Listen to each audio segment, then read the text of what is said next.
கிறிஸ்துவுக்குள் அன்பானவர்களே, உங்களை இயேசுவின் நாமத்தினால் நான் வாழ்த்துகிறேன்.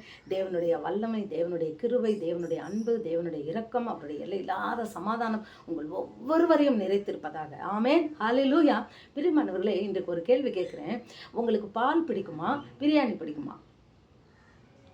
குழந்தைங்களுக்கு பால் பிடிக்கும், பெரியவங்களுக்கு பிரியாணி பிடிக்கும் இல்லையா? இப்போ நாம் பிரியாணி பிடிக்கும் அப்படின்னு சொல்லியிருந்தா, பிரியாணி சாப்பிட்றவங்க எப்படி இருப்பாங்க தெரியுமா? நல்லா பலசாலியாக இருப்பாங்க, அவங்களால நல்லா வேலை செய்ய முடியும். இப்போது தேவனுடைய அந்த வசனமானது நமக்கு போஜனமாக இருக்கிறது இல்லையா? அவருடைய சத்தியம், அவருடைய வசனம், அதுதான் நமக்கு ஜீவ அப்பம். நம்ம டெய்லி நம்ம சாப்பிட்ற சாப்பாடு இந்த சரீரத்துக்கு, நம் ஆத்துமாவுக்குரிய சாப்பாடு நம் வேத வசனத்தின் சத்தியம், அந்த ஜீவ அப்பம். இயேசு கிறிஸ்து சொல்லுகிறாரு, நானே ஜீவ அப்பம். எப்படி? வார்த்தை, அவர் தானே வார்த்தை. இந்த வார்த்தை தான் ஜீவ அப்பம். அப்போ அந்த வார்த்தையை நாம் ஒவ்வொரு நாளும் நாம் உட்கொள்வது. பால் குடிக்கிற பிள்ளையா இருக்கிறீங்களா, பிரியாணி சாப்பிட்றவங்களா இருக்கிறீங்களா? இப்போ பால் குடிக்கிற பிள்ளைன்னா நீங்க யார் தெரியுமா? வெறும் சங்கீதத்தையும் நீதிமொழியும் படிக்கிறவங்க தான் பால் குடிக்கிற பிள்ளை. இந்த பால் குடிக்கிற பிள்ளை என்ன செய்யும்?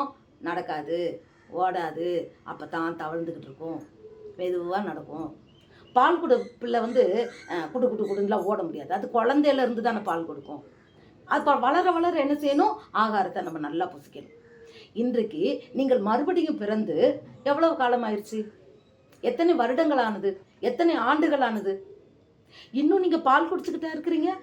அப்போ எப்போ நீங்கள் கிறிஸ்துவுக்காய் ஓடுவீங்க? பிரியாணி சாப்பிடுங்க. ஆதியாகமத்தில் இருந்து வேதத்தை, ஜீவ அப்பத்தை நீங்க நல்லா புசிக்கணும். ஆமா, ஒரு நாளைக்கு ஆதியாகமத்தை எடுத்து ஆதியாகமத்தை முடிச்சிடணும். அதுதான் பிரியாணி. யாத்திராகமத்தை எடுத்தீங்கன்னா முடிச்சிடணும்.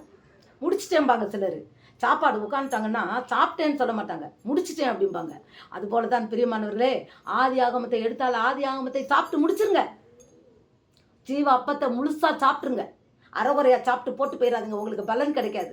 அப்புறம் நீங்க ஓட முடியாது. அதுதான் நமக்கு பிரியாணி, ஆவிக்குரிய பிரியாணி, மன்னா. அதை நாம் உட்கொள்ளும் போது தான் இயேசுவுக்காய் ஓட முடியும். இனிமேல் பிரியாணி சாப்பிட்றீங்களா? கர்த்தர் உங்களை ஆசீர்வதிப்பாராக. ஹல்லேலூயா. God bless you.